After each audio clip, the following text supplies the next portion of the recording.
OMG 2 में यामी गौतम की acting की बहुत तारीफ हो रही है और यकीनन यामी गौतम कमाल की एक्ट्रेस हैं। आज की इस वीडियो में हम यामी की सफलता की कहानी जानने वाले हैं इनकी बॉलीवुड जर्नी के बारे में। एक समय में IAS बनने का सपना देखने वाली यामी आखिर एक सक्सेसफुल एक्ट्रेस कैसे बनी। साथ ही जानेंगे इनकी लव स्टोरी और भी कई दिमाग घुमा देने वाली सच्चाई। दोस्तों, यामी गौतम का जन्म 28 नवंबर 1988 को बिलासपुर हिमाचल प्रदेश में हुआ था। यामी को बहुत से लोग पहाड़ी लड़की भी बोलते हैं, लेकिन यामी आधी पहाड़न और आधी पंजाबन है। यामी के पापा पंजाबी और इनकी माँ पहाड़न है। यामी के पापा का नाम मुकेश गौतम है, जो पेशे से एक पंजाबी फिल्म डायरेक्टर हैं, और इनकी माँ हाउस वाइफ है। यामी की छोटी बहन का नाम सुरीली गौतम है, जो पंजाबी एक्ट्रेस हैं। इसके अलावा यामी का एक भाई भी है, जिसका नाम ओजस गौतम है। बात करें यामी की हाइट की, तो इनकी हाइट है 5 फीट 3.5 इंच और इनका बॉडी वेट अभी 52 किलो है। यामी जब छोटी थी तब उनके दादाजी ने चंडीगढ़ में बच्चों का एक स्कूल खोला था और दादाजी की मदद के लिए यामी के पापा को पूरे परिवार के साथ चंडीगढ़ शिफ्ट होना पड़ा था। यामी का पूरा बचपन यहीं गुजरा और यहीं से इनकी स्कूली पढ़ाई भी हुई। यामी बचपन से ही पढ़ाई में बहुत तेज थी, साथ ही इनको डांस करने का बहुत शौक था। परिवार फिल्मों से जुड़ा हुआ था और दिखने में यामी बहुत क्यूट थी, तो सब उन्हें सुझाव देते थे कि तुम बड़ी होकर एक्ट्रेस बनना। लेकिन यामी ये सपना नहीं देखा करती थी, क्योंकि वो बहुत शर्मीली थी। वो कितनी भी कोशिश कर ले, उनकी शर्म कम हो ही नहीं रही थी। इसलिए यामी ने तय कर लिया कि वो एक्ट्रेस बनने का ट्राई नहीं करेंगी। वो एक ब्राइट स्टूडेंट है, इसलिए IAS ऑफिसर बनेगी। जब यामी थोड़ी बड़ी हो गई तो अपने दादाजी के स्कूल में छोटे बच्चों को पढ़ाने भी लगी थी। यामी के दादाजी एक स्टेज आर्टिस्ट भी थे। वो रामलीला में हिस्सा लिया करते थे और यामी रामलीला में अपने दादाजी के साथ साइकिल पर बैठकर जाया करती थी। समय बीतता गया और समय के साथ ही यामी की स्कूलिंग पूरी हो गई, जिसके बाद यामी पंजाब यूनिवर्सिटी से ग्रेजुएशन करने लगी और साथ ही वो UPSC की तैयारी भी करने लगी। कॉलेज में पहुंचकर यामी की शर्म काफ़ी कम हो गई थी और इनमें काफ़ी कॉन्फिडेंस भी आ गया था, लेकिन इनका पूरा फोकस UPSC पर ही था। यामी जब अपनी ग्रेजुएशन की सेकेंड ईयर में थी, तभी इनके घर पर इनके पापा के दोस्त अपनी वाइफ के साथ आए। उनकी वाइफ मुंबई में टीवी शोज में काम किया करती थी। यामी जब उन लोगों को चाय देने गई तो दोस्त की वाइफ यामी की खूबसूरती से काफ़ी इम्प्रेस हुई, लेकिन यामी ने थिएटर ज्वाइन करने से मना कर दिया। शायद उन आंटी को यामी का एक्टिंग में फ्यूचर नजर आ रहा था, इसलिए मना करने के बावजूद भी वो आंटी यामी की कुछ फोटोज अपने साथ ले गईं। ये फोटोज उन्होंने मुंबई जाकर कुछ प्रोडक्शन हाउसेस को दिखाएं, जिनमें से एक प्रोडक्शन को यामी की वो तस्वीरें बहुत पसंद आई और उन्होंने यामी को मुंबई बुलाकर ऑडिशन देने की बात कही। यामी ने सोचा कि मौका मिल रहा है तो ट्राई कर लेना चाहिए, अगर काम नहीं मिला तो वापस आ जाएंगे। इसके बाद यामी ऑडिशन देने चंडीगढ़ से मुंबई पहुंच गई और ये ऑडिशन एक टीवी सीरियल के लिए था। उन्होंने ऑडिशन दिया, जहां उनकी परफॉर्मेंस बहुत पसंद की गई और उनको पहले ऑडिशन में ही काम मिल गया। उस वक्त यामी की उम्र 20 साल थी। यामी का डेब्यू सीरियल था चांद के पार चलो, जो एक बंगाली टीवी सीरियल था जिसमें इन्होंने लीड रोल प्ले किया था।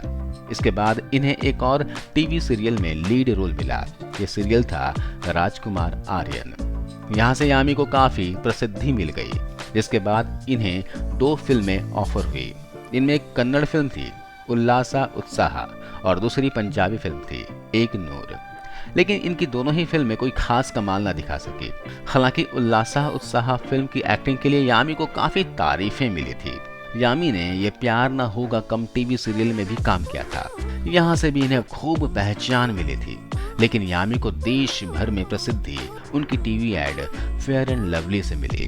फेयर एंड लवली की यामी गौतम लंबे समय तक ब्रांड एम्बेसडर बनी रही। इस विज्ञापन के दौरान ही बहुत से लोग उन्हें पसंद करने लगे थे। इस विज्ञापन में मिली प्रसिद्धि की वजह से यामी के लिए बॉलीवुड के दरवाजे भी खुल गए। डायरेक्टर सुजीत सरकार ने यामी को आयुष्मान खुराना के साथ विक्की डोनर फिल्म ऑफर हुई। ये फिल्म दोनों ही लीड एक्टर्स की डेब्यू फिल्म थी, लेकिन यामी और आयुष्मान खुराना ने जो एक्टिंग की थी, ऐसा कहीं से लग ही नहीं रहा था कि ये इनकी डेब्यू फिल्म है। और फिल्म का कंटेंट भी अच्छा था, इसलिए फिल्म सुपर हिट साबित हुई। इसके बाद यामी को कुछ तमिल और तेलुगु फिल्मों में भी काम मिला, जिनमें से कुछ हिट रही और कुछ एवरेज। साल 2014 में यामी को 2 बॉलीवुड फिल्म टोटल सियापा और एक्शन जैक्शन में काम मिला। ये दोनों ही फिल्में उनकी हिट रही। साल 2015 में यामी की वरुण धवन के साथ बदलापुर हिट रही और इसके अगले ही साल मतलब कि साल 2016 में सनम रे फिल्म उनकी काफी बड़ी सक्सेस साबित हुई। 2017 में यामी की ऋतिक के साथ आई काबिल फिल्म भी बहुत बड़ी हिट रही। साल 2019 में आई उरी द सर्जिकल स्ट्राइक यामी की सबसे बड़ी सक्सेस फिल्म रही। इस फिल्म के लिए यामी को बहुत तारीफ और करोड़ों फैन फॉलोइंग्स मिल गई। साल 2019 में इनकी बाला और 2021 में इनकी भूत पुलिस आई और ये फिल्म भी इनकी बहुत बड़ी सुपर हिट रही। इसके अलावा 10वीं, लॉस्ट, अ थर्सडे और OMG 2 तो जबरदस्त हिट रही। यामी की अपकमिंग फिल्म है चोर निकल के भागा। यामी ने अपने 14 साल के एक्टिंग करियर में बहुत कुछ हासिल किया और इनकी बहुत बड़ी फैन फॉलोइंग भी हो गई है। बात करें यामी के नेटवर्थ की तो एक रिपोर्ट के मुताबिक इनकी नेटवर्थ अभी लगभग 58 करोड़ रुपए है और इससे भी बढ़कर इनके पास करोड़ों फैंस का प्यार है जिसका कोई मोल नहीं है। चलिए दोस्तों, हम यामी की पर्सनल लाइफ के बारे में कुछ बात करते हैं। सनम रे फिल्म के सेट पर पुलकित सम्राट और यामी गौतम एक दूसरे के काफी करीब आ गए थे। सभी ये बोल रहे थे कि ये दोनों रिलेशनशिप में हैं, पर यामी या पुलकित ने कभी इस रिश्ते पर हामी नहीं भरी।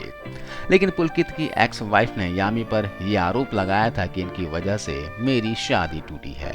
जब इसके बारे में यामी से पूछा गया तो यामी ने इस क्वेश्चन को इग्नोर कर दिया। यामी ने 4 जून 2021 को डायरेक्टर आदित्य धर से सभी की नजरों से छुपाकर शादी कर ली।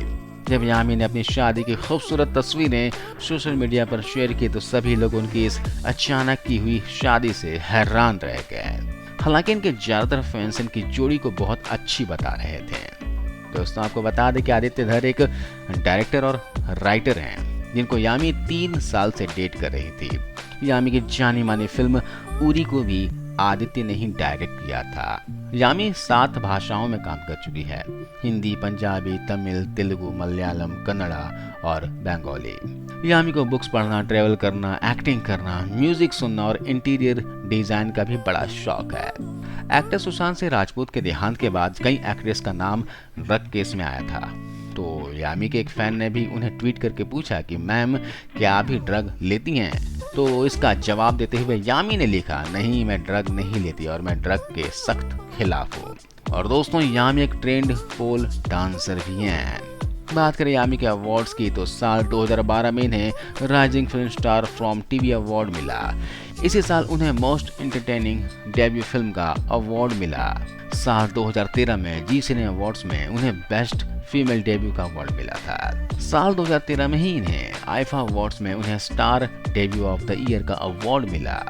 2020 में इन्हें स्क्रीन अवार्ड्स में बेस्ट कॉमेडियन का भी अवार्ड मिल चुका है।